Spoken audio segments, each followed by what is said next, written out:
Hello there, Sir from 17 once again. This is more Bad Business gameplay, and I'm using the M16 on Brazil. There's a lot of Brazil gameplay, guys, because every time it comes up it's really fun. It's the best map in the game in my opinion. I think Arena would be more fun than it if Arena didn't have the outer rim, where everybody likes to hide when they spawn up on the balconies. But this to me, every time I play this map I know it's going to be good, because I understand the map, I enjoy the map, and I think it flows the best. I wanted to share a 90 plus gameplay I got with the M16 as I was leveling it up, but unfortunately I had a capture failure. So the footage is the wrong ratio, and it looks really zoomed in, and it's quite hard to watch because it's almost like 30% of the screen is cut off. And I would happily share it because it was a good gameplay, but because the footage looks so dumb, I'd rather just get another gameplay. But I've currently removed the M16 from my rotation because I leveled it up and new guns arrived basically. But I read on the wiki, because I've been checking the wikis to see what they say about things, and it's kind of interesting to see the dates and see how things have changed. But the wiki says that this is the replacement for the AK, which I think is interesting because I think it fires faster, and I think it's got slightly higher damage, right? But the recoil is a little bit less predictable. And one thing I've noticed on this game, you don't see many people using the M16. I didn't even know this gun was automatic until I got it. I thought it was going to be like a burst weapon like it can be in some games. And with the wiki saying that this is like the logical upgrade for the AK, you'd think you'd see more M16s than AKs, but you don't. And I don't honestly know why that is, because I think that this gun is amazing. Like, this gun is... I don't even notice the recoil as well, because the recoil in this game is not the worst recoil I've ever felt in a game. And outside of those times when my mouse gets locked and it goes out of the window or whatever the hell's happening with that, which I still haven't figured out, like, other than those moments, guns in this game don't really have the recoil that I thought they would have with how people talk about them. Like, the M4 has huge recoil, but it's random. So there's times when you can kill 50 people and your gun will never do anything than vibrate a little bit. And then there's another time where you can't even kill one guy because it won't settle down. But it's too intermittent for it to be all that damaging. The first game I had with the M4 when I purchased it, I got 70 plus kills with no attachments, and I had no problem controlling the recoil because it's, like, compared to recoil in other games, it really isn't that big of an issue. And then the Galil, my first game with the Galil, no attachments, I got 70 plus kills, and there's no recoil on the Galil. Like, I've used that gun for ages now, and it doesn't need recoil attachments because it doesn't kick. Like, that gun is just ridiculous. It's like the G36, it just doesn't kick. You know, compared to something like what I imagine the Honey Badger's like, because apparently that gun kicks a lot. Like, the guns that I've noticed that have kicked have been the Scorpion Evo. That thing kicks a little bit until you put some attachments on it. And the Vector at first, when you first use it, can be a nightmare. But once you get used to the Vector, when you come to something like the M16, you're not even going to feel it, because they kick so much more than some of the other guns. And it's kind of interesting, because I don't know the difference between handling, I don't know the difference between recoil control and recoil reduction. Like, there's a lot of things that this game has took from Modern Warfare, and there's too much vagaries in it, in my opinion. These are the things I'm gonna talk to the devs about, because I love the numbers. I love to know exactly what something is doing. I want to know if that site that all the influencers recommend actually has an imaginary reduction in recoil, because a lot of people use a certain site because apparently it increases recoil control, and I'm wondering if that's hard-coded in and just everyone knows it, or if that's an absolute fallacy and they're just placeboing themselves with a site that looks like shit. Because I don't know about you boys, but the only sight in this game I really like is the Cobra, because it reminds me of both COD 4 and BO4 and Battlefield 4, sorry, because that's what it's taken from, right? That's its influence. And I want to talk about that. I want to talk about the customization and the unlockables. So one of the things I really appreciate about Bad Business is that it seems like you don't have to level your guns to get access to the camos, so you can do the camos at will. And a lot of people really like camouflage, they love the grinding to get dark matter and things, and I feel like this game definitely has that on offer if you want it. So not having to tick an arbitrary box just to get things, I think, is a great feather in the cap of this game. The area where it falls down a little bit for me is the same way that Modern Warfare did, where Modern Warfare wanted you to mount your gun. And mounting your gun in Call of Duty to me is like the most pussified bullshit you can do, because it should never be in Call of Duty, and the fact it was put in there irritated me to no end, and the only people that did it were the people that realised it was a broken mechanic, or the pussies.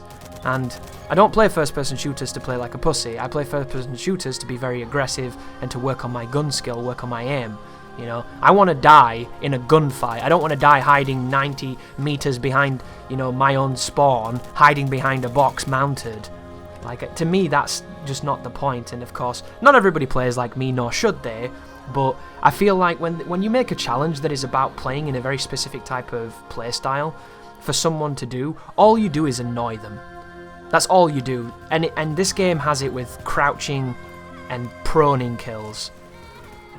I would love to see an adjustment there, personally. And I don't know how many people would agree with this, but for me, the crouching and the proning playstyle is something that certain people do, but not everybody does.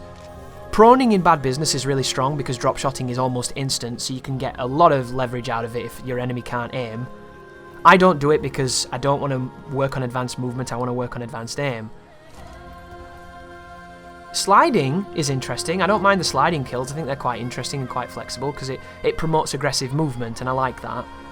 But the crouching one is just like, I'm getting in a gunfight, quick press control, and now we'll go to town. Like, it's anti-good movement, you know. It's almost taking away your ability to strafe, your ability to dynamically try to dodge and engage in a gunfight and stay alive. And to me, you're hurting players. You're hurting new players, people that don't realise they shouldn't be standing still during a gunfight, and those are the people that are complaining when I kill them, but the reason I'm killing them so easily is because they're not moving. And to me, that camouflage should be get a kill while strafing left or right. Like, get a kill after strafing left then right, because you're teaching your community how to play, you're teaching them how to move, you're teaching them what to do to survive. Crouching is just teaching a playstyle that's not conducive to winning anything, unless you're playing Rainbow Six or something. Unless you're playing a tactical game, crouching is rarely going to be the thing that is the decider outside of incredibly high-level players doing it to throw the other person off. And the fact that there's so many proning challenges, it just kind of compounds into essentially making good players do stupid things to tick off arbitrary things to get these nice camos. And luckily for me, it's not a big deal because I don't give a shit. I've never cared about that stuff outside of, you know, like getting diamond weapons on Black Ops 2. That's the only time I ever cared. Maybe getting gold guns on Battlefield was fun too, but that's because their challenges were a bit more interesting.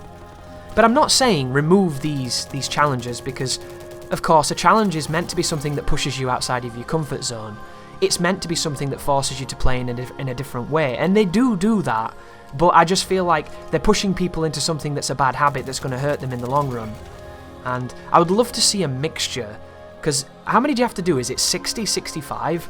You see, I do every single challenge with a gun, except for the sliding, the proning, and the crouching, because I don't do that. I do the other stuff, the hipfire, the headshots, the kills, all that stuff's easy for me, right? Oh wow, they're trying to kick me. Buggers. Oh wow, am I 60-0? Well, that's the nuke. Anyhow, back on tangent. What I would like to see personally, and what I think would be quite helpful and a bit more natural and ergonomic for the game design, is make it so that there are more challenges for the camouflages and you don't have to do them all. You could make it so that there are more difficult challenges that advanced players can do to skip having to go prone to kill people and crouch. And I think if that was applicable, I think it would be really, really cool. And how I would propose you do that would be something along the lines of maybe even jump shotting. Like jump shotting as a challenge. I don't know if that exists. I've not really looked into the challenges too much. I think that could be quite useful because it's teaching people to try and be evasive. But I would prefer kill streaks. Like right now, I'm 60-0. So you could have a handful of challenges for streaking, and you could make them worth more challenges than a normal challenge because they're quite difficult to do, you know?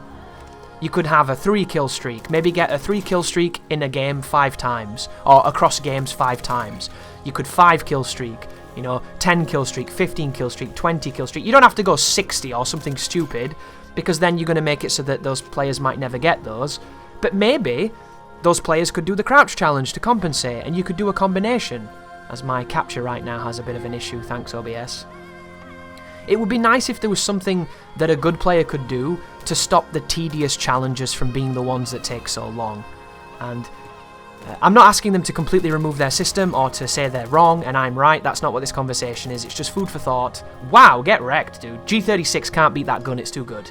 See that, guys? There's proof it's overpowered. Nerf it immediately. Oh, wait. Maybe not.